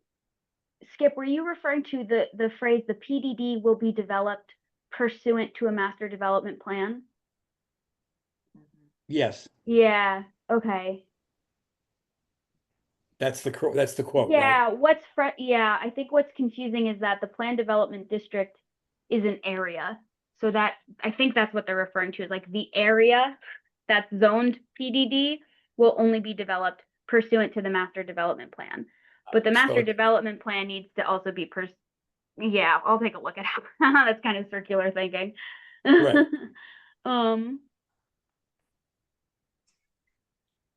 Well, I also had a question. I mean, when in your opening statement, you said you referred to the PDD zoning law as opposed to the PDD. What is that? I mean, so the PDD, so that this document that like in Appendix P, that's a regulation, right? It reads like a zoning code. It's a zoning code. So it gets adopted as a law. okay, repeat that again. I'm sorry. Okay. Sorry, I'll get my microphone up here. The PDD that's in Appendix P of the DGEIS, Yes. that is written as a law. It looks like it's a zoning code, right? So it would be incorporated into into E-codes. Well, that document, I was going to comment on that. That's mostly aspirational language. It doesn't sound like laws to me.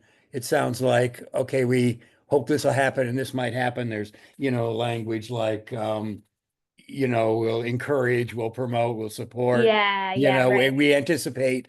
Yep. That doesn't sound like a law. That's why I questioned it, because it doesn't sound like a law, and it has within that Appendix P, there are no thresholds mentioned. And that was another thing in your opening statement is that, there's a clear path to certain thresholds. No thresholds in that PDD. So right.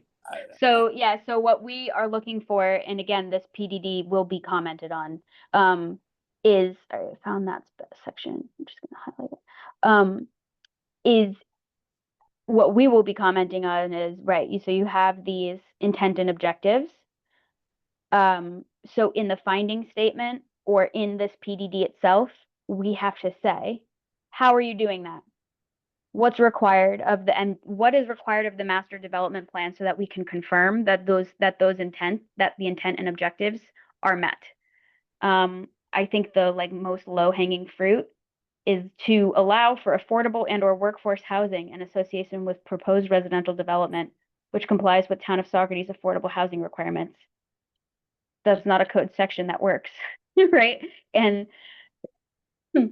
this is not that scale development. So we need to figure out how we're going to get affordable housing out of this project and what the percentage is and what makes sense, right? So part of that, I will defer to Max, my partner, who has a lot of experience with this stuff, whether that stuff gets incorporated into the finding statement and is therefore part of seeker, or that stuff, to the extent to which that stuff gets incorporated into the PDD itself. You mean the aspirational language? Yeah, this language itself, because but it starts with aspirational language, but then it does go into timelines, procedures, it does, documents to be submitted, right? And so that is where the teeth start to come in. The document to be submitted, but what is that document? Is there something that document should demonstrate? And because that's the reviewing criteria, right? That's what we're always talking about at planning board when we have a special use permit in front of us. Well, is this discretionary, or is there a threshold here? Is there a requirement that we should be following, right? So that's what we have to figure out. And to the extent that this document needs more teeth, we need to bring that up. Okay, so you're in agreement that it seems. Yes. Okay. And then just to get back to Kathy's comment, there is a statement here. So it says, until such time as the master development plan is approved, development shall be subject to the current zoning classifications of general business, moderate density residential, and hamlet density. And hamlet residential, I would also add in the overlays there if I were to comment, which I will be. But that's the section, that's the paragraph that I find most objectionable in all of Appendix P. Right. I think you should bring that up then. I will. Yeah. I hope you do. But they could just fail to submit a master development plan. And how would the planning board judge whether whatever they're proposing fits into the PDD if there's no master development plan? Yeah, so I think a more technical planning comment is, does that mean that this PDD is acting as an overlay that is only applicable when a master development plan is submitted? This is like very technical planning jargon, right? But Kathy, you do have a point. Just again from a procedural perspective, I believe that what they're saying is the PDD is approved, but it doesn't go into effect until a master development plan has been approved, so that if no one ever comes in with a master development plan, but somebody wants to put some houses on that property, they can do that under the MDP. They're not precluded. Or sorry, they can do that under the existing zoning, the general business moderate density, and hamlet residential. So they're not precluded, and that just keeps it open for the project owners, the landowners, to make money on their investment. So it reverts to the original zoning? That's the way this is just currently saying written. it just goes Yeah. to the zoning as it is now. Yeah. Even though the town board has rezoned the piece. Right. That's the point. Right. Well, that's my question, right? Is like, if you're rezoning it, then why are we allowing for the old zoning to prevail unless you're proposing this as an overlay, which is in addition to the underlying zoning, which just complicates matters. So I think it's a fair question. That paragraph is a loophole big enough to let anything in. Mm-hmm. Does this presume that there'll be one entity purchasing the entire acreage and No. preparing the MDP? No. I think I don't know what the project sponsor is presuming. I think it will be smart for us. We will probably end up proposing, again, like a secondary concept level plan, to drill down on smaller areas to make them a little more bite-sized and marketable. Because I think 840 acres is an overwhelming amount of land to plan for any developer. And so I think to your earlier points too, if we are upfront acknowledging that 50% of the land is open space, and we all know what that 50% of the land is, I agree with Mike that it will assuage a lot of concerns and anxieties about the future development of the site. And then you're only marketing half of that overall land area, right? And you're only planning for half of that overall land area, and hopefully making your money back. But again, I'm not an economist. I'm not a developer. So we'd have to talk with them about the reality of that.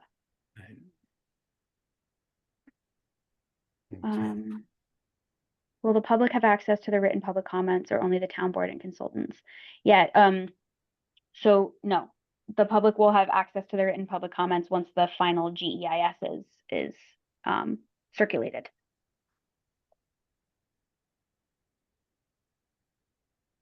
I think that's all of the comments that I'm seeing right now, Skip. Okay. All right. Does anybody else have other questions?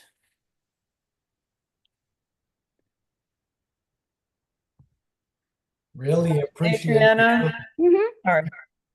Just to kind of sum up, can someone shut your mic?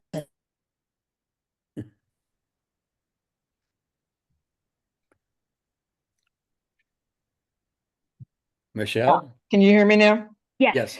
Yeah, go ahead. Oh, I can't hear you. Oh. Oh, nobody has a microphone on. Oh, there we go. Now I can hear you. Just to recap some of what you said. So in Appendix P, there's like this whole lengthy list of different land uses that are permitted. Mm-hmm. And if I understand you correctly, is it up to us to make comments saying, well, we don't like this one, we don't like this one, or this is just way too vague, or this allows everything in the world to be done? I mean, so yeah, I would encourage you to view. I can't hear her. Hold on a second. Okay. Okay. I would encourage you to view the permitted uses as I mean, they're all theoretical, and they all have to fall within the thresholds. So if you have an allocation of water use and you're proposing a gigantic water park that's going to take up 50% of that water use, you've utilized 50% of your water and that's all you're getting, right? So that is the flexibility that is inherent in the plan development district, right? And that's the important flexibility that is inherent in the plan development district. So let me stop you a second. So for me, the issue is if all that stuff is approved as part of the FGEIS, right? Then when any project comes to the planning board, any one of those types of land uses, the community has no say in that anymore. So, for example, if it turns out to be manufacturing as opposed to, say, something that the community feels better about, the planning board has no choice but to kind of go along with it unless it exceeds thresholds. But assuming that it doesn't, by including all those different uses, the planning board has no teeth to stop any of those uses that seem unappealing to the community. Isn't this our chance now to say that we don't want that in the comments? Yeah. Yep. If there are specific I would say instead of that, this goes back to my first question, but I mean, wouldn't it just make much more sense not to include any uses as part of the PDD and have that discussion when there's a master plan on the table? Yeah. Yes. That's an option. Okay. Yep. So That is an option. all the first part of the PDD in Appendix P, first half of it, you feel could be eliminated? I do. Yeah. Because I think they've already said mixed use mixed use with housing and economic development. So that's interesting. You know what I mean? Like, so you can look at the entire site and say, okay, this master development plan encapsulates mixed use, it encapsulates economic development, and it also incorporates open space and housing, right? So I think that what's been challenging for us with this group is that they don't have, like, everybody's very comfortable writing Euclidean zoning, and this listing of uses is very typical of Euclidean zoning, right? And also the challenge to Euclidean zoning is if it's not listed, it's not permitted, right? Or you get someone making a very weird interpretation to allow a use that's not specifically contemplated. I think, point and center obviously is like the glamping concept, right? Lodging and events is trying to respond to that because we had nothing on our code under the Euclidean, the traditional zoning to address that. And I think with the PDD, if we emphasize good people-focused design and sustainability and economic development, and perhaps the town board would like to even go further and propose, based on the economic discussion, percentages of the site that should be dedicated to certain uses, right? Or I'm not really sure how that would really mathematically work out, but that would be another kind of more flexible threshold to compare against. And again, like, if you haven't done a noise study and you're saying that you won't go above your proposed uses won't go above ambient noise at the property boundary, then that needs to be demonstrated every time you come in for a development proposal, right? So if you have a warehouse with a bunch of trucks that are using their backup beepers, you might have to do a sound study, and that might need to go through a public hearing, right? So you have that as part of the process. So you could have general overviews of things or general descriptions of things rather than having that laundry list of individual things. Yeah, that would still work. And I think one way to do it would say like commercial / non-residential, such as. These are illustrative examples, right? But they're not all encompassing.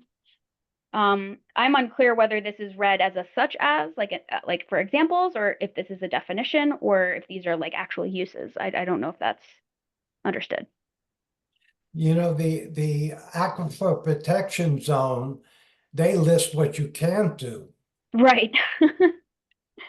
And that may be a stronger way to go than listing all these things that you can do. Right.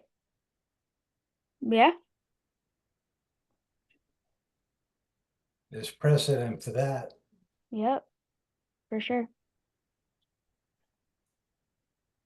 All right, any other comments?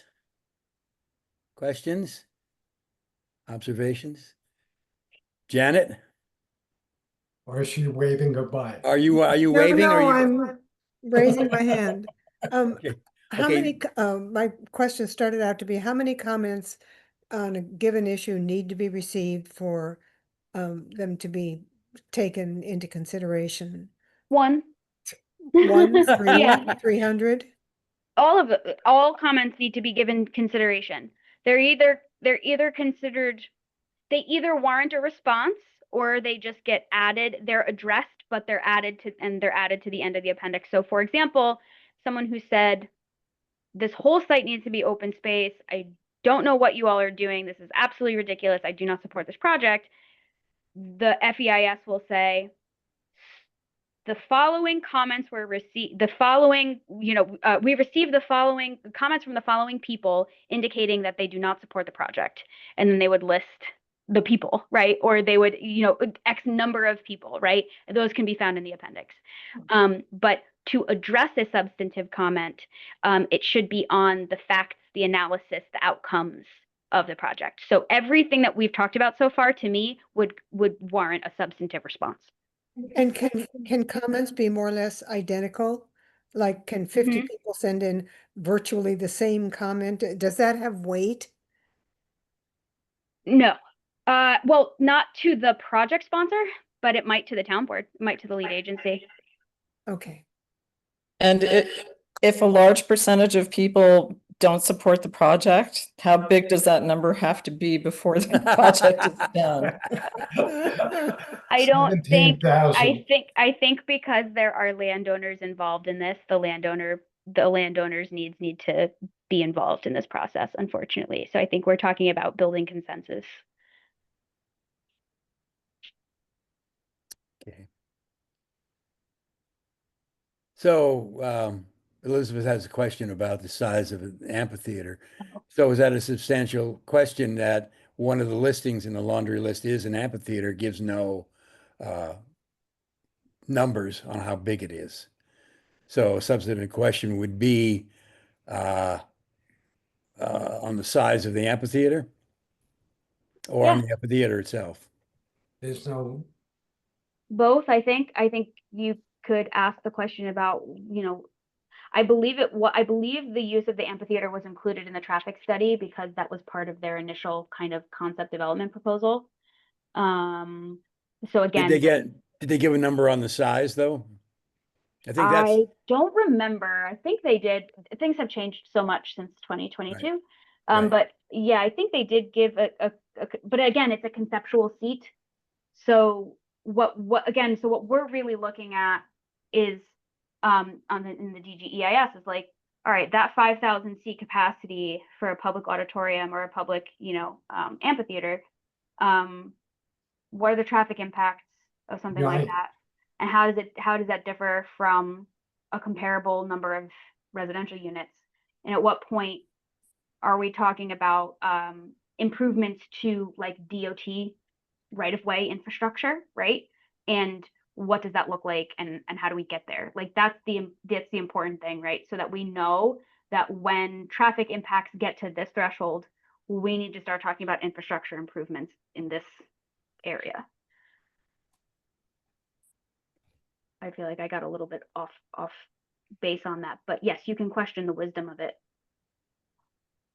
or question at all. I mean, for example, golf courses. Yes, I right. Like mean, that's what the the use use of that's open, going on. use of that, it's 75 acres, of pesticide lawn. So, I mean, I think Zach had a question there too. Yeah, I see that.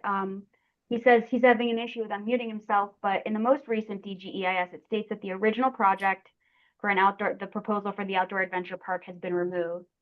Did the project sponsors address what they desire to see in place of that project? I don't think that they did in the DGEIS. No, it's all good. I don't think that they expressed what they want to see in place of it, because again, we're going from they're proposing something to they've done some analyses and these are the thresholds that they've identified, and now anybody can come in with a future plan that, as long as it's under that threshold and meets the PDD language, which again, all of this is movable. So, yeah. And then what about the aquifer overlay prohibits the sewage plant. I would have to look at the specifics on that. Thanks, Zach. I would have to look at the specifics on the aquifer overlay prohibiting a sewage plant. I'm not sure if the overlay extends to that point. Okay. Thanks. I'll take a look at that, but I don't have an opinion on that or a advisement on the aquifer. It looks like Mary has a question. Yeah, sorry, Mary. No, will you be giving a presentation at the public hearing? Will you be giving an informational session at the hearing on Wednesday, or what will be your role at the hearing? Because this has been really informative, and thank you so much. You've really given at least me a better idea. I won't say a full idea, but yeah. But well, thank you. Same. Yeah. But what will you be giving an informational session? You will. Not an informational session. I'll be providing an introduction. The supervisor will probably, introduce the concept. I will provide a similar spiel to what I provided you guys in that PowerPoint. I want to definitely make sure that people understand like the thresholds and criteria and how that relates. That's kind of the metaphor that I'm trying to use is thresholds and criteria is the thread that weaves from the draft generic environmental impact statement all the way to the PDD and the eventual development, right? So this phase that we're in right now is like kind of the heart, the meat and potatoes of what's going on. So I can only do my best, but I don't want to take time away from commenters either. So it's going to be kind of a quick spiel, and then the project sponsor will provide some information about what's in the DGEIS itself, and then we'll move to comments. Okay. And you wouldn't be taking any questions or anything. It would just be the presentation. No, it would just be the presentation and comments. We are working on an FAQ that we will post on the town webpage. Oh, that would be helpful. Thank you. Yeah, I think that would be really, from the people I've talked to. Yeah. So there's some basic questions that I think you could answer, and having that on the website would be really, really helpful to people. So yeah. Can I ask you guys, has the language that I've been using, do you think that that's accessible to the general public, or should we be kind of simplifying? Nobody thoughts on that? I think you should work your way up. I think if you go into it, I mean, things like criteria and thresholds means a lot of different things to a lot of different people. Mike and I had a discussion the other day, and we were talking on different sides of it. But to explain, to simplify and explain those terms would be important. Yeah. You know what I mean? If people don't understand, then start with the explanation of what they are. Yeah. Okay. So. A glossary. Yeah. Well, that's I think we have a glossary on the webpage, but I'll revisit that because maybe we have to add some words. That's a glossary that says what a threshold is and what right, and what a criteria is and how it relates to the PDD. Okay. Would be really helpful. Okay. Cool. Okay. Hey, thank you very much. Yes, I really appreciate it. Thanks, guys. Thank you for inviting me. I always appreciate the opportunity to chat with you. Okay, great. All Thanks. right. Thanks. Wonderful. Okay, so Well, hi, Tad. we were Thank gonna, you. Bye, Bye. Shalene. Oh, let me leave. Sorry. Thank you so Janet. much, Thank You're you. welcome. Absolutely. everybody. CAC, okay, Adriana. okay, thank Thanks, Skip. you. You're welcome. So Uh, did uh, Leslie want to say something? This is back to CAC business. Yeah, excuse me, Are we Skip, I still on have the to jump. CAC? Yeah, right. CAC. Oh, I'm what's that? sorry. I was gonna leave. Right, okay. I have to jump off because Okay. my son and my grandson are here, but thank you, Skip. It was very informative. Okay, great. good night, everyone. Good Okay, and night. I think Linda and Leslie wanted to say something. Is that true for CAC? I was just waving bye-bye to Adriana. Oh, okay. I was just going to Yeah. give you an update on the Repair Cafe that you Okay, had asked about the other day. So, okay. yeah, we had it this past Saturday. We had 18 fixers. We had a crew of 5 or 6 people help to set up, break down, usher people around. We had 67 people show up. We fixed 80 items. 20 were toast, and they were advised either to, Oh, yeah, you toast. can get them fixed elsewhere, or it's time to ditch it, you know. So, and Oh, they toast, you mean not toasters. no, no, no, no, no, no, no, no. No, well, there were some toasters. But you know, people felt really comfortable hearing somebody say, a fixer say, sorry, it can't be fixed for a variety of reasons. It's either too old, they don't make the parts or whatever, or you can get the parts, go here, go there. So they felt much more comfortable tossing it after they heard that there was no hope, you know. So we didn't hold funerals, we let them do that on their own. So it was really a really fun day, and everybody had a good time. You know, Great. So picked up another when's the one. next one? October 4th. Okay, put it on your calendars. Yep, doing it 3 times a year. That way we don't overtax the volunteers. Okay, great. Yeah. Great. So. So did you get a knife sharpener? Oh yeah. I put him Oh, in you did? another room because it's so noisy. It's so noisy. Uh-huh. So All right. he was back this time. So I said, "You're going in the dining room," and it was Uh-huh. wonderful. It was wonderfully quiet. But we utilized the entire space in the big room. We used Wow, great. every table, and I got a new volunteer, and I'm like, "Now what do I do? We're out of tables, you know." So, Right. but we'll Great. figure that out. It's a good problem to have for That's the next great, time. really. Yeah, Yeah. that's great. Congratulations. Thank Thanks you. for doing that. That's great for Yeah. the community. I've told a bunch of people and they say, wow, what a great idea. Yeah, and you know what? And we had fun, and Great. it builds There you go. community. It does. Yeah. Okay, any more announcements, comments? Did you want to do the town liaison with Zach? Is Zach there? Oh yeah, Zach, do you have anything to say about the town? You know, Zach had trouble unmuting. Yeah, that's what he said. Let me see in the comment here. Sorry, still can't unmute. Okay, Skip, I'm having trouble to log off shortly. I have to go back, pick up my son, blah, blah, blah, blah. So, all right. So next time we'll catch up. Oh, he asked if Kevin could unmute him. No? Now he's, No, I can only request that he unmute. I can mute, Gotcha. but I Okay. can't have. no. Gotcha. Can't make Zach talk. Okay. All right. So do I have a motion to adjourn? Skip 1 point first. Oh.